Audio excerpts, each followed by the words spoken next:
last time that you laughed? And not like a short ha-ha or a polite smile, but like a true deep belly laugh. Now hold on to that feeling for just a second. Welcome back, everyone. I'm so glad that you guys tuned in today, because if you have experienced a profound loss, that first laugh feels almost like betrayal. And today's episode is dedicated to just that. I want to get into the ins and outs of existing after devastation. I want to break down the guilt, the routines, and even like the tiniest victories that maybe no one else sees. You know, healing does not come off like a major breakthrough or sometimes an inspirational moment that you might see someone share online. It might be something just as simple as making a bowl of cereal, or even just getting out of bed. And if that's where you are today, just know that you're not alone. When trauma first happens, we naturally go into survival mode. Your body and mind start doing everything that they can just to make it through like the day. Sometimes you'll forget to eat. Sleep, generally, especially in the beginning, will feel like it's impossible. Or you could be the one that sleep, maybe that's the only thing that you want to do. Time gets lost, and each day can start to feel like exactly the same. But then eventually something starts to change, and no, everything's not like suddenly okay, but the body does begin to adapt. You manage to hold down a small meal, or you might even get a few solid hours of good sleep. And you begin to get back into like the everyday motions of life. And then the unexpected happens. Something makes you laugh. And for a quick minute, everything starts to feel somewhat normal again. But as quickly as the laugh appeared, panic or guilt often rushes in. And then you might have that little voice inside ask, how can you laugh when what has happened is still true? Like, how dare you? And if this has ever happened to you, just know that it means you're human. That guilt is one of the quietest bounds that trauma places on us. Somewhere along the way, most of us, or at least this is true for me, begin to believe that moving forward somehow dishonors what we've lost. And we might confuse healing with forgetting. And we might think that smiling and laughing comes off as if we did not love deeply enough. I know for me, at least, there were times that finding joy in whatever was going on in the day somehow meant that I was leaving Gavin behind. And it wasn't abandonment. I just had to learn that two things are allowed to exist together at the same time, because you can grieve and still experience joy.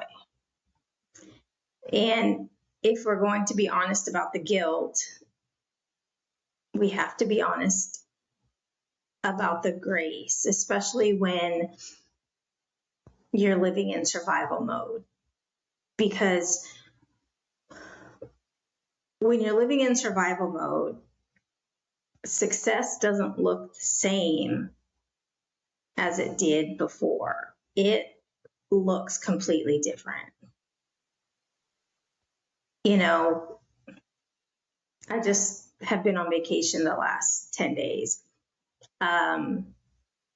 Spent almost a week in New York City.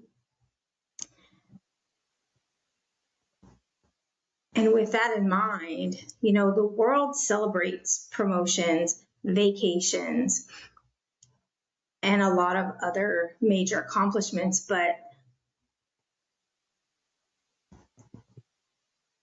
when you're grieving or going through a really heavy moment in your life, sometimes the biggest victory might be the simple fact that you brushed your teeth, that you answered a text, that you even ate a full meal. It might look like you just simply getting out of bed. And a lot of times those things seem small to others, but for some people, those things are anything but small. These are the kind of things that are evidence that your nervous system is slowly learning that it's safe again and that it's proof that you're still fighting. And those small victories, they deserve to be celebrated. Not because they're so extraordinary, you know, to everyone else, but because they're extraordinary for you. With every small step or action, some kind of change is made. And little by little, those victories begin to create a solid foundation.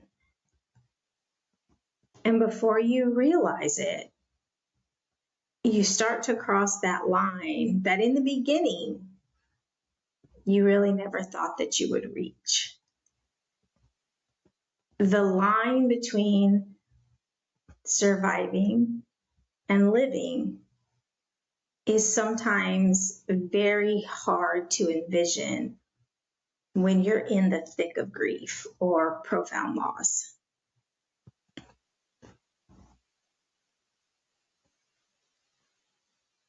Surviving can be looked at like it's really about how you're going to make it through the next hour. But living is how you become curious, like about tomorrow. When we are in survival mode, like we consistently ask ourselves, like, how am I going to get through today? How am I going to make it through this? But when we get back to living, we start questioning like what we want our lives to become. And this is very true for me because I know in the very beginning, I've mentioned it before, I wouldn't leave the house for anything. And there were days that literally all I did was get out of bed and go straight and lay on the couch. And I would zone out with like TV, just whatever I could find that was on, even if it was something I had already watched. And one of the moments that was really profound for me, especially with a deep belly laugh, is I had gotten out of bed, went to the couch, turned the TV on, and I was watching Insecure.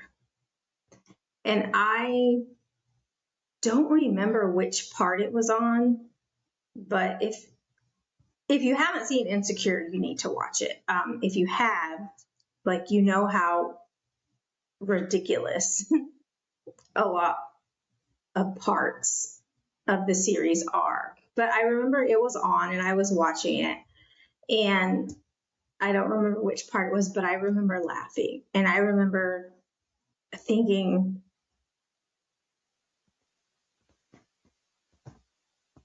how dare I laugh at a moment like this? The problem was what was on the TV was actually funny. But the fact that I was still in the thick of trying to plan for Gavin's memorial service, knowing that I was not getting communication from his dad, that I was probably going to have to petition the court. And it was just a lot. But I laughed. And I immediately felt guilty. But over time, I learned that it was okay. It was okay to still be grieving the loss of Gavin. But it was also okay for me to learn how to enjoy life as it now was. And it wasn't some dramatic transition, and it definitely didn't happen overnight. Most of the time, I would say that it really just happens without us even realizing or seeing it. But we build it one day at a time.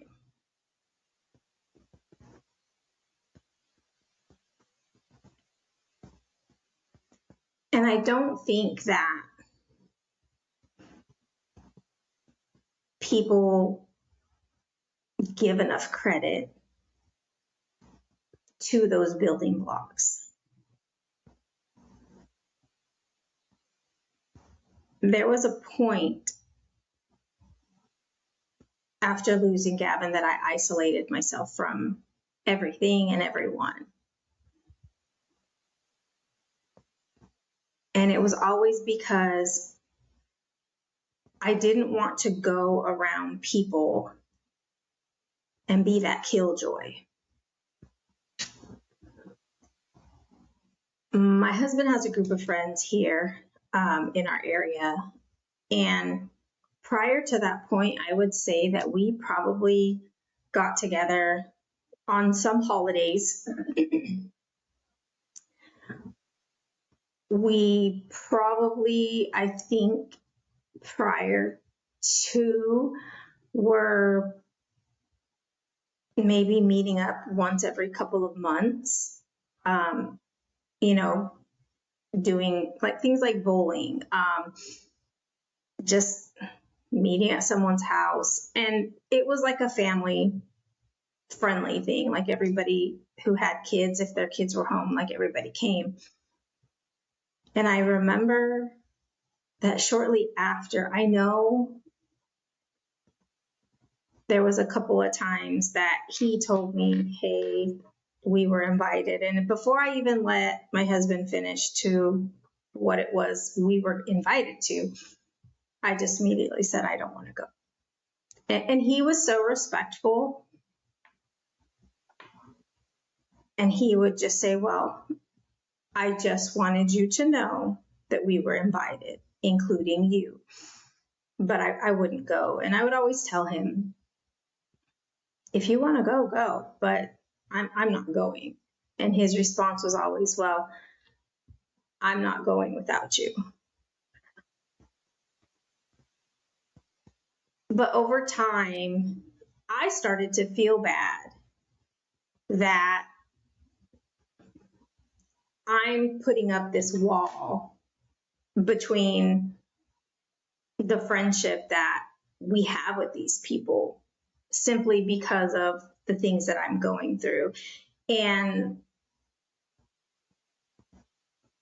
it was hard for me because I knew that if I went and saw these people face to face, and the minute that somebody said, how have you been, or how are you doing, I was going to fall apart. I would just lose it. And that's why I wanted to stay away. But one of the friends was moving back out of the country, and this had already been, I want to say, I know it was over a year. But anyway, it had already been, I think, almost 2 years. And, one of the guys, him and his family were moving out of the country. And so they wanted to have like a little, let's meet up. And so I decided to go. We met them for dinner. And of the people that were there, one of the wives, we're sitting waiting for our table, and she's sitting next to me, and the guys are all talking, and she just says, how have you been? And I immediately felt my face get hot. I felt the tears come, but I held myself together. And I told her, I've been okay. And that was the truth. I hadn't been good. I hadn't been great, but I had been okay. But I held myself together, and I allowed myself to have that feeling that I felt in that moment, but still have a good time enjoying their company, kind of like it had been in the past. And I think that was one of the major milestones for me when I realized that, okay, two things can exist at the same time. I'm okay if I feel happy in this moment and I feel joy. And it's okay that I am still grieving simultaneously. And then after that, I started allowing myself to experience life again. One thing that for me is every time we go on a trip, I take a piece of Gavin with me. And every time we are at the beach or an ocean on a vacation, I take a piece of Gavin with me and I release him into the ocean. And that is something that I do for me and for Gavin, because I didn't have the means to travel the world with my kids. And to be honest, until I met my husband, until here recently, I didn't have the means to travel the world. But my husband, having spent 20 plus years or 20 years in the military, I think 16 or 17 years overseas, he's seen a lot of the world. He's seen different things. And he has wanted to provide me with those types of opportunities. And he works very hard to do so. But even in those opportunities, as grateful as I am for him and the work that he puts in to allow us to do those things, there's always a little sense of guilt that I'm where I am doing what I'm doing because I'm still missing Gavin. And it's just funny because, you know, walking through the streets of New York, there were little things that would remind me of Gavin. Things that either I knew that when he was small, this would have been something that caught his attention. The Hard Rock Cafe for one. I wanted to go in there because I had never been, but I also didn't want to go in there because I knew that it was going to be an emotional experience for me, considering Gavin and his love of the guitar and music, especially rock. So it's bittersweet moments like that, but I've learned that it's okay. It's okay to enjoy them. It's okay to have them. And it's also okay to reflect on how certain things make you feel. And so as we close today's episode, just remember this. Don't underestimate the small things, and don't dismiss the ordinary victories you have because they may not impress anyone else. Healing is not measured by huge leaps and bounds, but rather in the quiet moments, especially when you choose to keep showing up. It's always going to begin with getting out of bed. It might lead to making breakfast. It might even begin with just a deep belly laugh that had been non-existent for months. But whatever your next small step is, allow it to be enough. It doesn't have to be enough for anyone else. It only has to be enough for you. And it starts with the smallest of things. And so until next week, be gentle with yourself. Keep choosing the small steps forward, even if it is only one small step at a time. Be blessed. I'll see you next week. From ashes,